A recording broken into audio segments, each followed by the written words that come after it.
Prime Minister.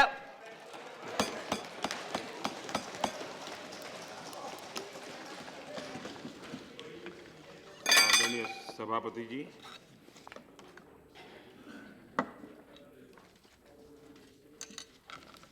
मैं सबसे पहले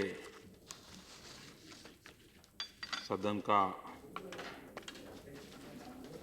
आदरपूर्वक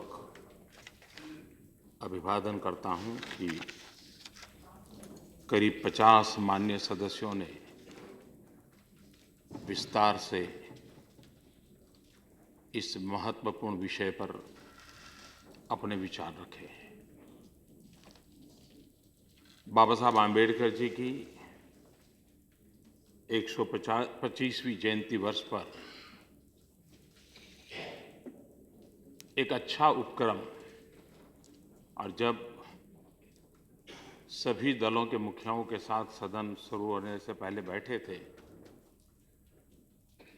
हर किसी ने इसको एक स्वर से स्वागत किया था, उसका अनुमोदन किया था।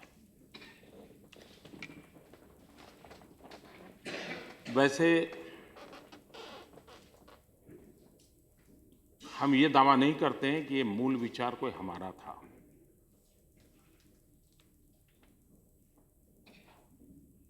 हो सकता है मेरी जानकारी के सिवाय भी कुछ हो, लेकिन 2008 में महाराष्ट्र में कांग्रेस सरकार ने ये 26 नवंबर को संविधान दिवस के रूप में आरंभ किया था, और एक अच्छा काम उन्होंने ये किया था कि स्कूलों में उसका प्रियम्बल का पाठ बालकों से करवाते थे। तब मैं गुजरात में था, तो मुझे ये प्रयोग अच्छा लगा था, क्योंकि हम 15 अगस्त मनाते हैं, 26 जनवरी मनाते हैं। थोड़ा बहुत तो 15 अगस्त को आज़ादी के आंदोलनकारियों को, आज़ादी के दीवानों को हम भी याद करते हैं। टीवी वगैरह में भी चर्चा चलती है, अखबारों में भी रहती है। 26 जनवरी में उस तरह होता नहीं है, वो परेड पर ही ध्यान केंद्रित होता है। और भारत जैसे लोकतांत्रिक देश में ये बात निश्चित है कि अब हमारे लिए चलने फिरने के लिए, मार्गदर्शन के लिए कोई जगह है तो वो हमारा संविधान है। आगे बढ़ने के लिए कोई रास्ता है तो संविधान है। मुश्किलातों में भी साथ चलने के लिए, साथ जुड़ने के लिए हमारा संविधान है। हमारी आने वाली पीढ़ियों को हम संविधान से परिचित करवाएं, और इतना ही नहीं कि संविधान की धाराएं क्या है, किस पृष्ठभूमि में संविधान का निर्माण हुआ, कैसे कैसे महापुरुषों ने किस किस प्रकार का योगदान दिया, और वे दूर दूर तक का कैसा देख पाते थे। इतने विविधता सभर इस देश को, और वो भी गुलामी कालखंड में अनेक समस्याएं नई उसमें उभारने का प्रयास भी हुआ था। इन सबको दरकिनार करके भारत की जो मूल आत्मा है, भारत की जो मूल चिंतन धारा है, उसके प्रकाश में भारत के सामने जो चुनौतियां हैं, उन चुनौतियों को पार करने के लिए कोई व्यवस्था विकसित करनी थी।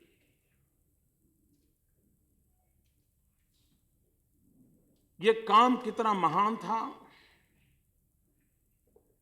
ये संभव नहीं है कि सदन के सभी महापुरुषों का नाम दें तभी उनको हम आदर देते हैं।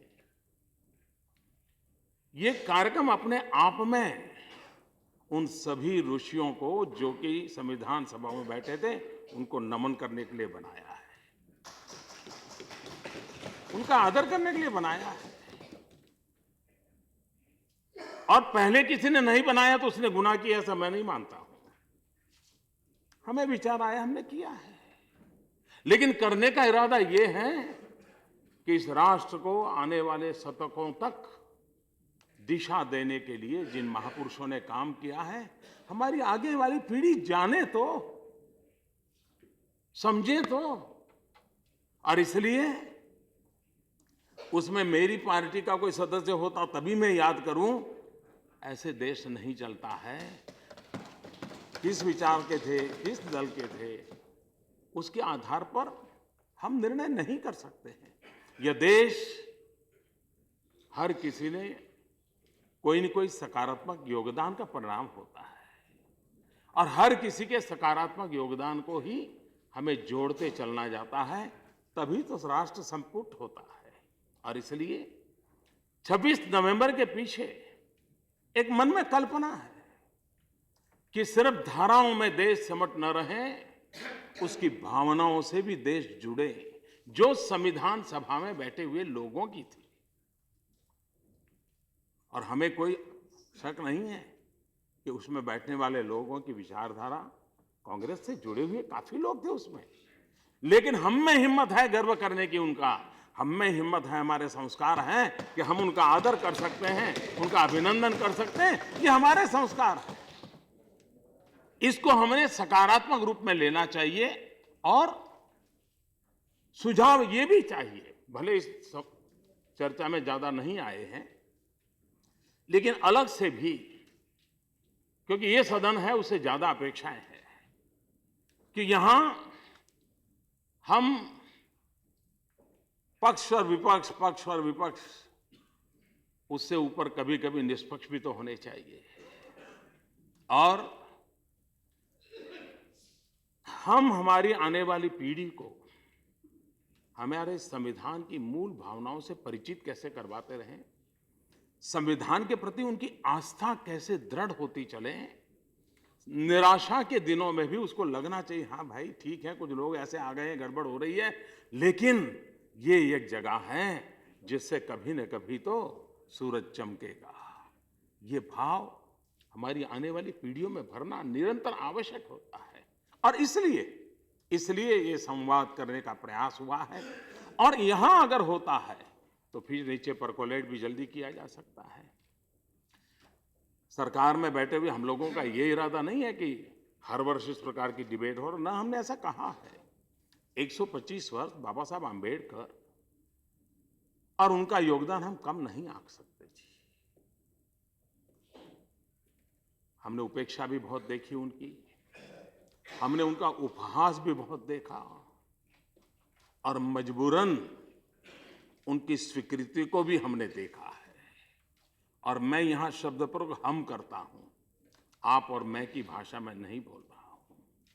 नीचे से दबाव आया है कि आज ये देश बाबा साहब आम्बेडकर के उस महान कामों को नकार नहीं सकेगा। इस सच्चाई को हमें स्वीकार करना होगा। और इसलिए 125वीं जयंती संविधान की चर्चा हो तो बाबा साहब आम्बेडकर की हो, लेकिन साथ साथ संविधान सभा के उन सभी महापुरुषों के प्रति हम नमन करते हैं, आदर करते हैं। बाबा साहब आम्बेडकर समेत सभी को नमन करते हैं, सभी को आदर करते हैं, और इसी भूमिका से हम आगे बढ़ना चाहते हैं। एक बात सही है, हमारे यहाँ परिवारों में भी ये बात बताई जाती है, समाज जीवन में भी बताई जाती हैं, लोक कथाओं में भी कही जाती हैं, अच्छी चीजों को बार बार स्मरण करना चाहिए, अच्छी स्थिति में भी करना चाहिए और बुरे हालत में भी करना चाहिए। समाज जीवन के लिए अनिवार्य होता है। बेटा कितना ही बड़ा क्यों ना हो गया हो, लेकिन जब अपने गांव से शहर जाता है, 10 बार जाता होगा तो भी माँ तो कहेगी जाते जाते, बेटा चालू गाड़ी में चढ़ना मत, खिड़की के बाहर देखना मत। बात बेटा बड़ा हो गया, 10 बार पहले गया तब भी सुन चुका है, लेकिन माँ का मन करता है कि बेटे को जरा याद करा कि बेटा इतना संभालना। ये हमारी परंपरा रही है। और इसके लिए तो डॉक्टर करण सिंह जी यहाँ बैठे हैं, बहुत सारे ढेर संस्कृत श्लोक भी ला करके हमारे सामने रख देंगे, क्योंकि हमारे यहाँ किस प्रकार से कहा गया है।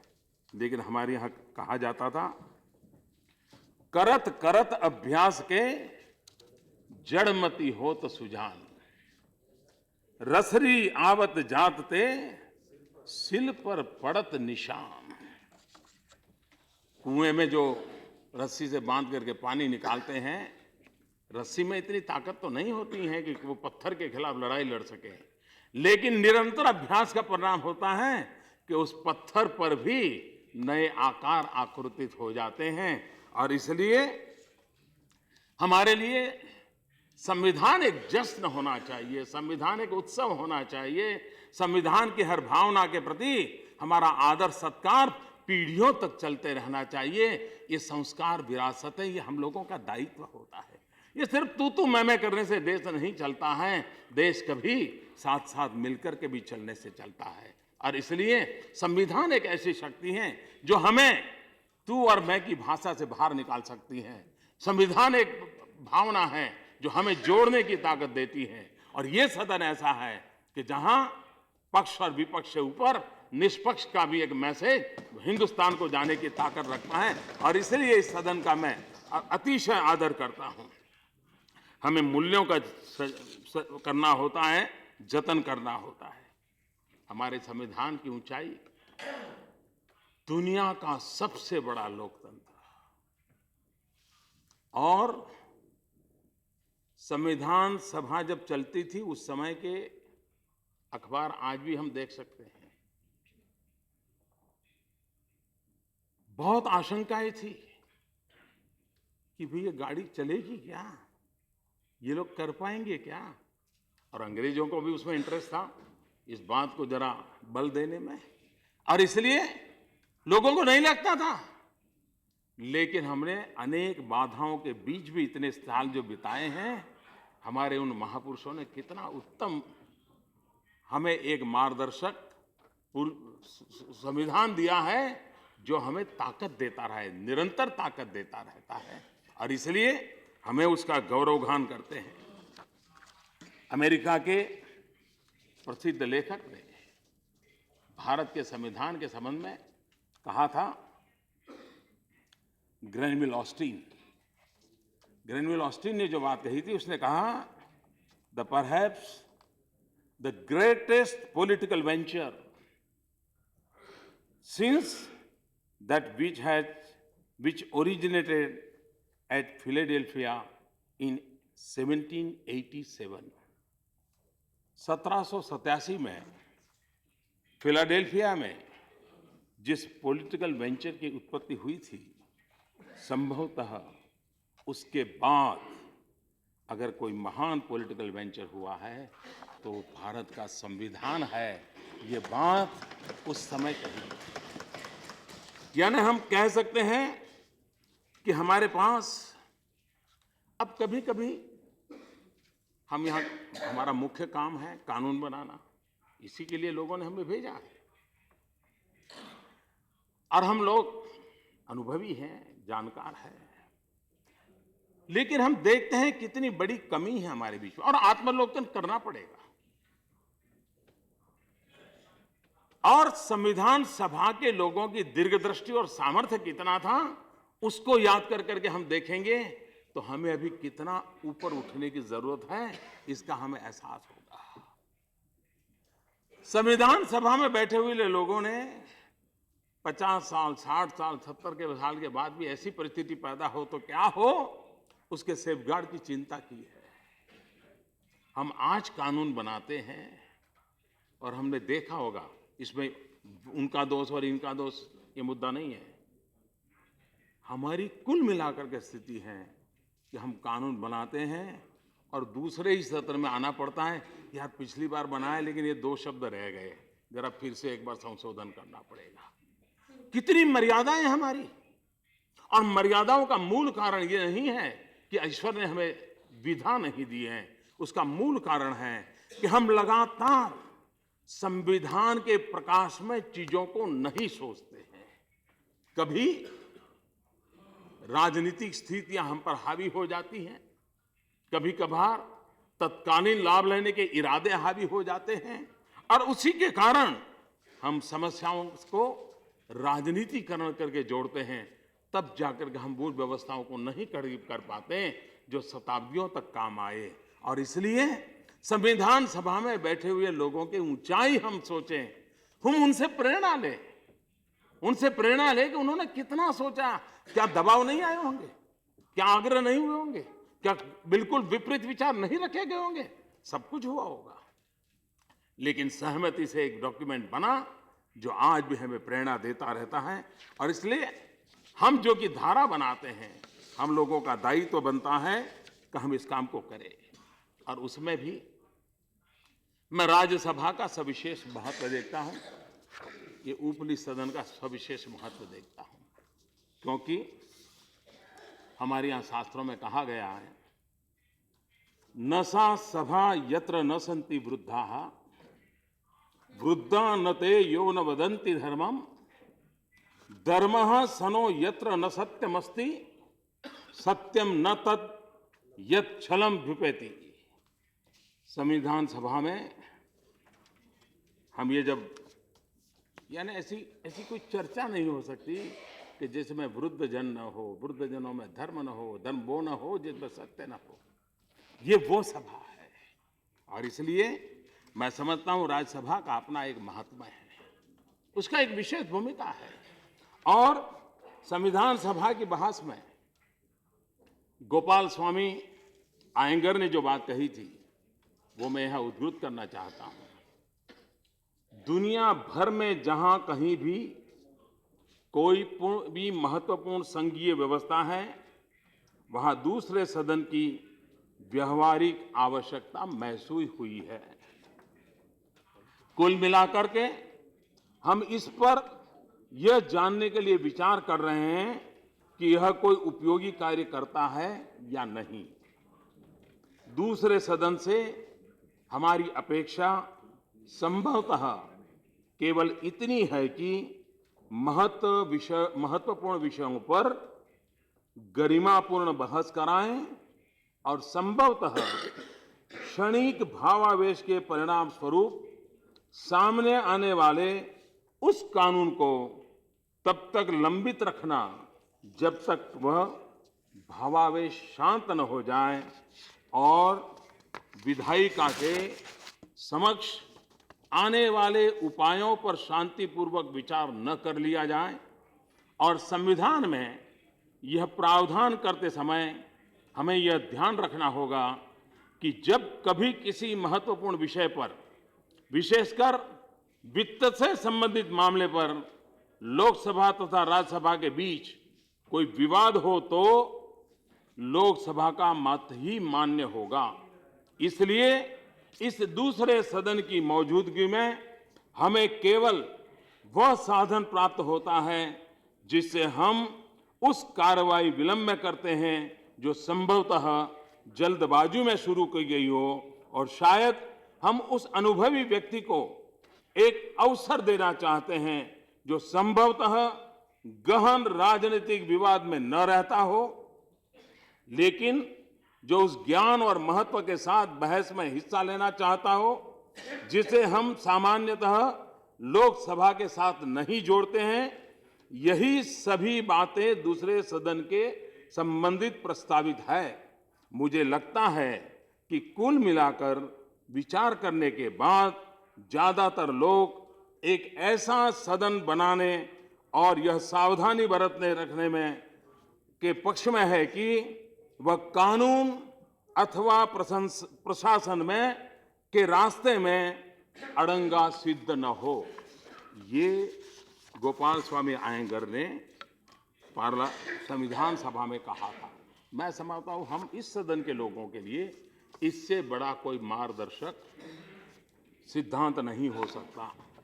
और पंडित नेहरू ने अपने विचार रखते हुए एक बड़ी महत्वपूर्ण बात कही थी। उन्होंने कहा था, हमारे संविधान का सफल क्रियान्वयन किसी भी लोकतांत्रिक संरचना की भांति दोनों सदनों के बीच आपसी सहयोग पर निर्भर करता है। और इसलिए हमारे लिए आवश्यक बन जाता है कि हम किस प्रकार से मिलजुल करके इस बात को आगे चलाएं और जैसा मैंने पहले ही शास्त्र में कहा था कि वो कोई सभा नहीं है जिसमें अनुभवी लोग शामिल न हो, और वह वरिष्ठ नहीं है जो धर्म की बात न करता हो, और वह धर्म नहीं है जिसमें सत्य न कहा जाए, और वह सत्य नहीं होता है जिसमें कोई छल कपट और धोखाधड़ी हो। मैं समझता हूँ कि हमारे लिए ये अत्यंत आवश्यक है। उसी प्रकार से देश हमारी तरफ देखता है। ये ठीक है, कालक्रम में हम लोगों की हालत क्या है, हमारी बिरादरी की क्या हालत है, वो हम भली भांति जानते हैं। लेकिन ये सही है कि अभी भी हमारे लिए कुछ जिम्मेवारियां हैं, और उस जिम्मेवारियों को निभाना एक सदस्य के रूप में भी हमारे संविधान में हमें काफी कुछ कहा गया है। लेकिन हमारे शास्त्रों ने जो कहा है वो भी हमारे लिए उतना ही महत्वपूर्ण है। यद यद आचरति श्रेष्ठः तत्तत् देवतरो जनाः, ये स यत् प्रमाणम कुरुते लोकस्तत् अनुवर्तते। श्रेष्ठ लोग जैसा आचरण करते हैं अन्य सभी उसका अनुपालन करते हैं। वो जो भी मापदंड स्थित करते हैं लोग उन्हीं मानकों का अनुसरण करते हैं। अंबेडकर जी ने 1946 में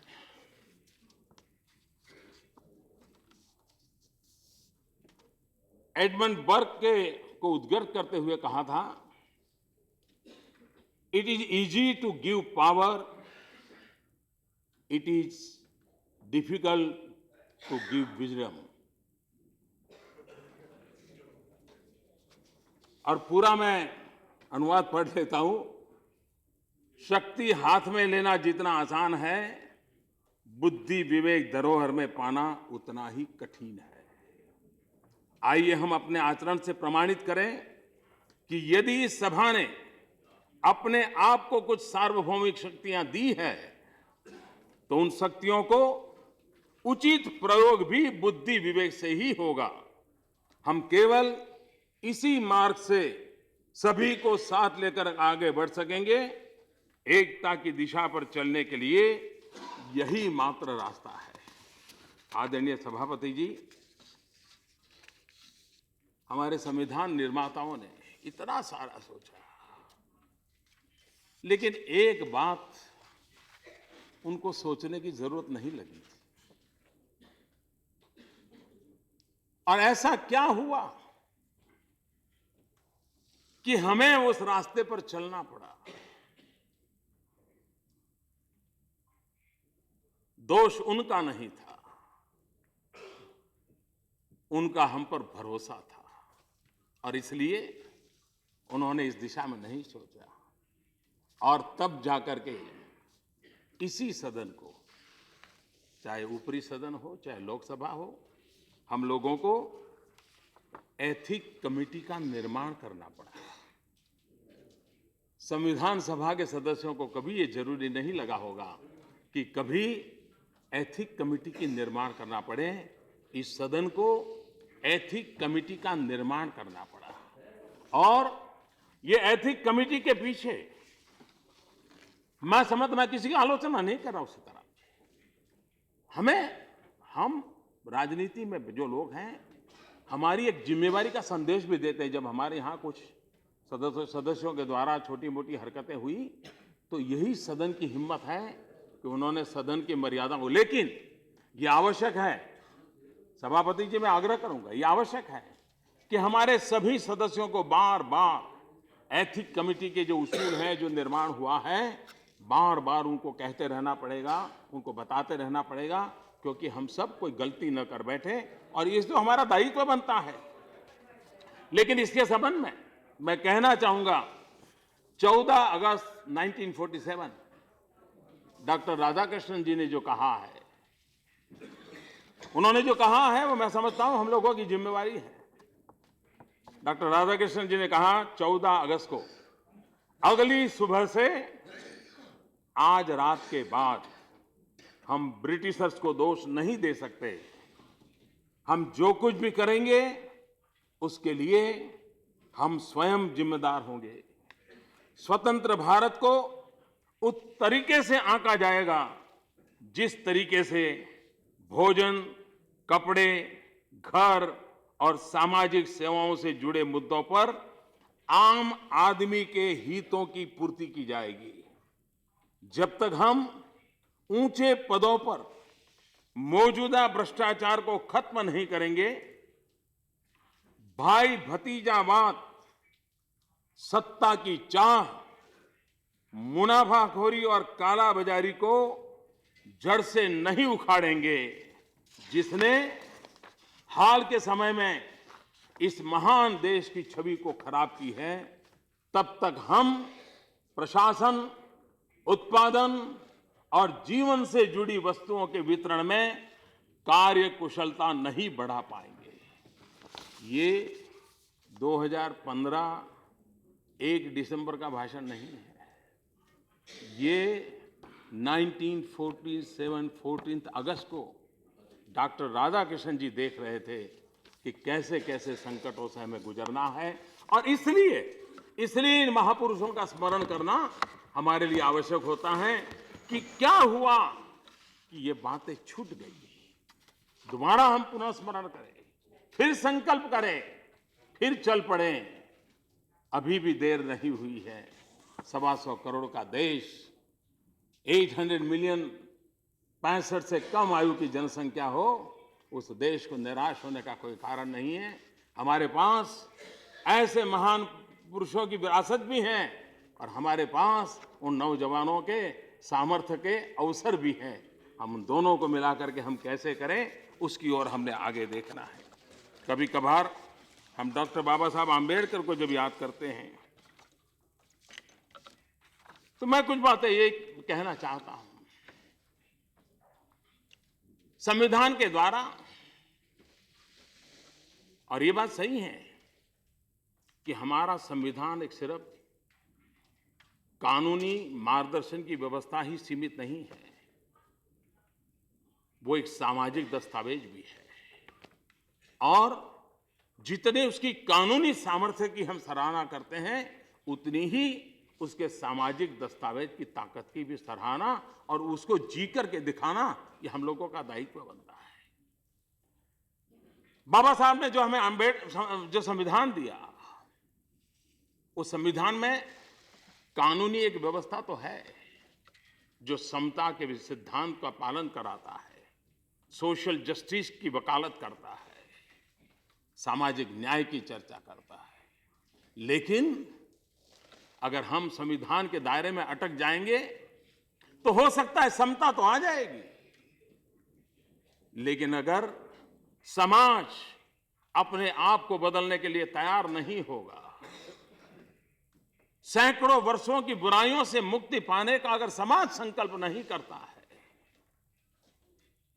जो पाप हमारे पूर्वजों के द्वारा हुए हैं, उन पापों का प्रक्षालन करने के लिए हम और हमारी आने वाली पीढ़ियां तैयारी नहीं करती हैं, तो बाबा साहब आम्बेडकर का सोशल जस्टिस की ताकत हो, समता की ताकत हो, वो पूर्ण करने का दायित्व एक समाज के नाते भी हमको उठाना पड़ेगा।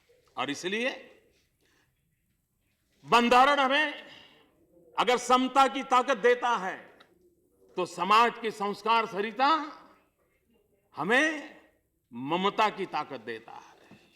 अगर समता हमें बंधारण के निहित ताकतों से प्राप्त होती है, तो समाज को भी तैयार होना करना पड़ेगा कि जैसे समभाव जरूरी है, वैसे ही समाज में ममभाव भी जरूरी है। और देश तब चलेगा जहां समता भी हो, ममता भी हो, समभाव भी हो, ममभाव भी हो। ये 125 करोड़ देशवासी, दलित माता की कुख से पैदा हुआ बेटा भी मेरा भाई है। ईश्वर ने मुझे जितनी शक्ति दी है, परमात्मा ने उसको भी उतनी ही शक्ति दी है। मुझे तो अवसर मिला, लेकिन उसको अवसर नहीं मिला। उसको अवसर मिले, ये हमारा दायित्व बनता है। और इसलिए सिर्फ बंधारण की सीमाओं में नहीं, समाज जागरूक भी उतना ही अनिवार्य है। ना हिंदू पति तो भवेत्, इस संकल्प को लेकर के आगे बढ़ने की आवश्यकता है। और ये बात ये बात इस सदन से उठनी चाहिए, ये बात सदन से पहुंचनी चाहिए। आज भी समाज में किसी के साथ इस प्रकार का अत्याचार अनाचार होता है तो ये हमारे लिए कलंक है, एक समाज के नाते कलंक है, एक देश के नाते कलंक है। इस दर्द को हमने अनुभव करना चाहिए और इस दर्द को हमने नीचे तक समाज की संवेदना जगाने के लिए प्रयास करते रहना चाहिए। बाबा साहब आंबेडकर ने, ये बात सही है कि हम जब सरदार पटेल को याद करते हैं तो भारत की एकता के साथ जुड़ा हुआ है, लेकिन हम सरदार साहब ने देश एक किया, सरदार साहब ने देश एक किया, इस पर अटक जाएंगे तो बात बनेगी नहीं। एकता का मंत्र भारत जैसे देश में केंद्रस्थ होना चाहिए। बिखरने के लिए तो बहुत बहाने मिल सकते हैं, जुड़ने के अवसर खोजना हमारा दायित्व होगा। और इसलिए बिखरने के बहाने तो मिल जाएंगे, 125 करोड़ का देश है, कहीं किसी कोने से मिल सकता है, लेकिन कुछ लोग हैं जिनका दायित्व है कि बिखरने के बहानों के बीच भी जुड़ने के अवसर खोजें, लोगों को प्रेरित करें और जोड़ने की ताकत दें। ये हम लोगों का दायित्व है देश की एकता और अखंडितता के लिए। और यही तो हमारे पूर्वजों ने कहा है, राष्ट्रयाम जागरयाम वयम, eternal vigilance is the price of liberty. ये बात हमारी रगों में भरी पड़ी हुई है और इसलिए देश की एकता और अखंडितता के मंत्र को हमने निरंतर मंत्र को बढ़ाना पड़ेगा, आगे बढ़ाना पड़ेगा। मेरे मन में एक कार्यक्रम चल रहा है, मैं आशा करूंगा कि आप में जो सोच लेते हैं, समय है, वे भी कुछ नए आइडिया देंगे तो उसको और अच्छा बनाने का प्रयास करेंगे। एक भारत श्रेष्ठ भारत कल्पना मेरे मन में चल रही है, मैं ऐसे ही विचार छोड़ रहा हूं, अभी तो मैंने कोई डिजाइन बनाई नहीं है। हमारे देश में हमने बहुत लड़ लिया, दक्षिण के लोगों को लगता है हिंदी हम पर थोपते रहो तुम, और मैंने देखा यहाँ भाषण में कहीं न कहीं आता है, लेकिन एक और भी तरीका है देश को समझने का, जानने का, आगे बढ़ने का। और मैंने 31 अक्टूबर को सरदार साहब की जन्म जयंती के दिन पर इस पर थोड़ा सा उल्लेख किया था। क्या हम राज्यों को प्रेरित कर सकते हैं कि जिसमें आग्रह किया जाए कि भाई मान लीजिए छत्तीसगढ़ राज्य है, वो तय करे कि 2016 में हम केरल महोत्सव मनाएंगे और छत्तीसगढ़ राज्य में मलयालम भाषा के अल्फाबेट्स बच्चों को परिचित करवाए जाएं। एक 100 वाक्य, ज्यादा नहीं, 100 सेंटेंसेस स्कूलों में बच्चों को सहज कैसे हो, चाय पिया का, वो मजाक मजाक में चलता रहेगा, वो सीख जाएंगे। कभी मलयालम फिल्म फेस्टिवल छत्तीसगढ़ में क्यों ना हो, क्यों न वहां का खान पान, वहां के लोग, वहां के नाट्य यहां आए, लोग देखें। उसी प्रकार से कोई और राज्य, किसी और एक राज्य एक साल के लिए दूसरे राज्य के साथ अपने आप को जोड़े। यहां से उस साल जितने बच्चे टूरिस्ट के नाते जाएंगे तो उसी राज्य में जाएंगे। हम धीरे धीरे करके अगर हिंदुस्तान के सभी राज्य हर वर्ष एक राज्य मनाना शुरू कर दें, और ज्यादा नहीं, एक 5 गीत। अब देखिए, हम सब लोग वैष्णवजन से परिचित हैं। वैष्णवजन तो तेनेरे कहिए सब परिचित है। हम वैष्णवजन तो तेनेरे कहिए जब सुनते हैं, गाते हैं, हमें पराया नहीं लगता है, कभी याद नहीं आता है कि किस भाषा में लिखा गया है। वो इतना हमारे साथ जुड़ गया है। क्यों न हम हमारे देश की सब भाषा के 4-5 अच्छे गीत हमारे देश की नई पीढ़ी को गाने की आदत डालें। हमें संस्कार बढ़ाने होंगे और मुझे लगता है कि संविधान की जो भावना है, उस भावना को आदर करते हुए हमने इस बात को करना चाहिए। बाबा साहब आंबेडकर जी का जो आर्थिक चिंतन था, मैं बाद में आपको समय दूंगा, मैं बाद में आपको समय दे दूंगा। प्लीज डॉक्टर बाबा साहब आंबेडकर जी ने, माननीय सभापति जी, अपने आर्थिक चिंतन की उनकी विशेषताएं रही थी और वे औद्योगिकरण के पक्ष में थे। और सबसे बड़ी बात वो कहते थे, मैं चाहूंगा कि सदन, मैं लंबा नहीं कहूंगा लेकिन भाव मेरा सदन समझ जाएगा। बाबा साहब आंबेडकर कहा करते थे कि हिंदुस्तान में औद्योगिकरण होना जरूरी है। और वो कहते थे कि दलितों के पास जमीन नहीं है, वो जमीन के मालिक नहीं है, उनको अगर रोजगार दिलाना है तो जिसके पास जमीन नहीं वो कहां जाएगा। औद्योगिकरण इसलिए भी होना चाहिए कि समाज के दलित, पीड़ित, शोषित, वंचित के रोजगार के अवसर पैदा हो। और इसलिए बाबा साहब आंबेडकर के आज विचार कुछ लोगों को बड़ा आश्चर्य होगा, वो क्या कहा था। उन्होंने आर्थिक चिंतन करके, और मैं मानता हूं आज जो हम विवाद करते हैं, उस समय क्या सोच बाबा साहब की थी, वो हमारे लिए एक दिशा दर्शक रहेगी। डॉक्टर बाबा साहब आंबेडकर ने कहा था, राज्य का दायित्व है कि वह लोगों के आर्थिक जीवन की ऐसी योजना बनाए जो उच्च उत्पादकता की ओर ले जाएं, लेकिन ऐसा करते समय दूसरे अवसर बंद नहीं होने चाहिए। इसके अलावा वह उद्यम उपलब्ध कराएं तथा जो कुछ लाभ हासिल हो उसका सबको बराबर वितरण करें। डॉक्टर बाबा साहब ने कहा था कि कृषि क्षेत्र में उत्पादकता बढ़ाई जा सकती है, लेकिन इसके लिए पूंजी और मशीनरी में बढ़ोतरी के साथ साथ कृषि के क्षेत्र में श्रम में कटौती करनी पड़ेगी ताकि भूमि और श्रम की उत्पादकता बढ़ाई जा सके। अतिरिक्त श्रमिकों को गैर कृषि उत्पादक क्षेत्रों में लगाने से कृषि क्षेत्र पर पड़ने वाला दबाव एकदम से कम हो जाएगा और भारत में उपलब्ध भूमि पर अत्यधिक प्रेशर भी खत्म हो जाएगा। इसके अलावा जब इन श्रमिकों को कृषि तथा औद्योगिक क्षेत्र में उत्पादक कार्यों में लगाया जाएगा तो वे न केवल अपनी आजीविका कमा लेंगे बल्कि अधिक उत्पादन करेंगे, और अधिक उत्पादन का अर्थ है अधिक पूंजी। संक्षेप में, हालांकि यह चाहे जितना विचित्र लगे, परंतु भारत का औद्योगिकरण ही भारत की कृषि समस्याओं का सबसे कारगर उपचार है।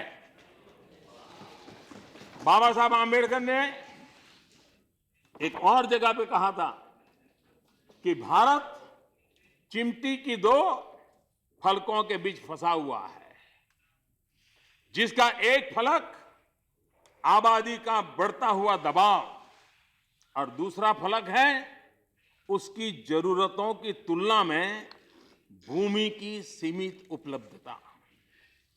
इसका परिणाम यह होता है कि हर दशक के अंत में हमारे सामने आबादी और उत्पादन का नकारात्मक संतुलन पैदा हो जाता है और जीवन स्तर घट जाता है और गरीबी बढ़ जाती है। बढ़ती जनसंख्या के कारण भूमिहीन और बिखरे परिवारों की संख्या भी विशाल होती जा रही है। औद्योगिकरण के पक्ष में एक गंभीर अभियान चलाने के अलावा कृषि को लाभकारी बनाने की संभावनाएं न के बराबर है। बाबा साहब आंबेडकर ने 60 साल पहले हम किन समस्याओं को झेलेंगे, हमें कैसी समस्याओं को जूझना पड़ेगा, हमारा आर्थिक चिंतन क्या होना चाहिए, उस समय बाबा साहब आंबेडकर ने हमारे सामने रखा था। ये बात सही है कि हम में से किसी की देशभक्ति में, 125 करोड़ देशवासियों की देशभक्ति में न कोई शक कर सकता है, न शक करने का कोई कारण हो सकता है, और न ही किसी को किसी की देशभक्ति के लिए सुबह शाम अपने सबूत देने पड़ते हो। समाज, हम सब भारत के संविधान से बंधे हुए लोग हैं, भारत के महान संस्कार और परंपराओं से बंधे हुए लोग हैं। दुनिया हमें कैसे देखती थी और दुनिया भारत का किस प्रकार से गौरवगान करती थी, आज जब हम उन महापुरुषों ने संविधान निर्माण किया, वो कौन सा माहौल होगा जिससे उनको इस प्रकार से ले गए होंगे। मैं आज आखिरी शब्द कुछ उसके कह करके अपनी बात को समाप्त करूंगा। आदरणीय सभापति जी, मैं मैक्स मुलर को आज कोट करना चाहता हूं। उन्होंने क्या कहा था? मैक्स मुलर कहते हैं, अगर मैं ऐसा देश ढूंढने के लिए पूरी दुनिया को देखूं जहां प्रकृति ने धन, शक्ति और सौंदर्य की सबसे ज्यादा छटा बिखेरी हो, तो पृथ्वी पर असल में स्वर्ग है, तो मैं भारत की ओर इशारा करूंगा। अगर मुझसे पूछा जाए कि किस आसमान के नीचे मानव मस्तिष्क ने अपने पसंदीदा उपहारों में से कुछ को सबसे ज्यादा पूरी तरह विकसित किया है, जीवन की बड़े से बड़ी समस्याओं पर गहराई से विचार किया है और उनमें से कुछ का समाधान भी निकाला है, जो उनका भी ध्यान आकर्षित करेगी, जिन्होंने प्लूटो और कांट को पढ़ा है, तो मेरा इशारा भारत की ओर होगा। अगर मैं अपने से पूछूं कि हम किस साहित्य से यहां यूरोप में, जिनका पालन पोषण लगभग पूरी तरह से ग्रीक और रोमन्स तथा यहूदी जाति जूस के विचारों पर हुआ है, सही की पहचान कर सकते हैं, जो कि अपने आंतरिक जीवन को और उत्तम और विस्तृत तथा अधिक विश्वव्यापी और वास्तव में एक सच्चा इंसान बनाने के लिए जरूरी है। केवल इसी जीवन के लिए ही नहीं, अपितु इस रूपांतरित और अविनाशी जीवन के लिए तो फिर से मेरा इशारा इस महान भारत की ओर होगा। ये बात मैक्स मुलर ने कही है। इस महान विरासत के हम धनी हैं और उसी विशाल विरासत हम सबकी ताकत है।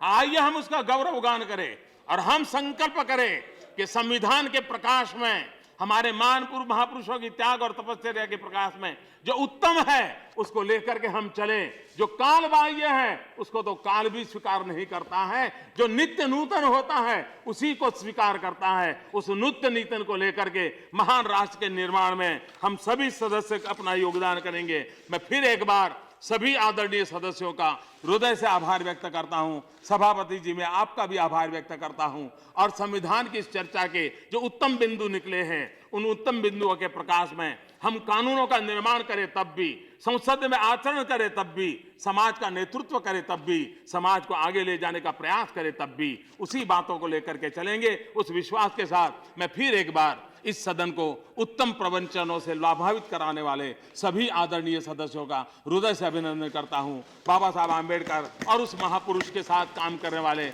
उन सभी महानुभावों को नमन करता हूं। बहुत बहुत धन्यवाद। I thank the Honorable Prime Minister.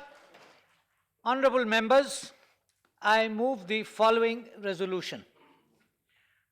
We, the members of Rajya Sabha, in the sittings of the Rajya Sabha held on 27th and 30th of November and the 1st of December 2015 for celebrating the Constitution Day as part of the 125th birth anniversary celebration of Dr. B.R. Ambedkar.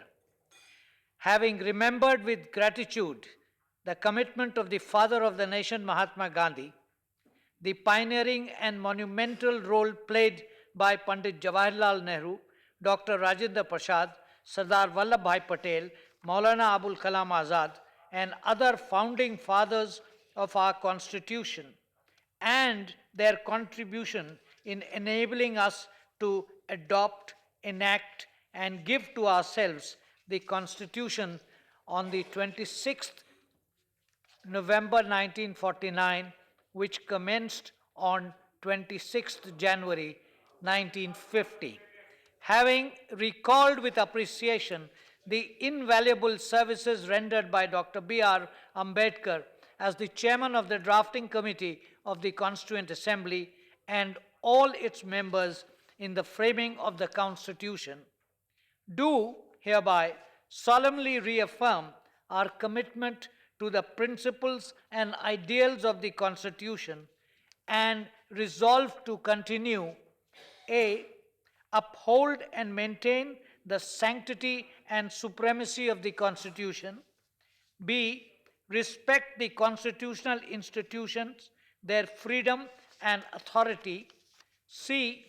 Protect the sovereignty, unity, plurality, and integrity of our country and its democratic, socialist, and secular character. D.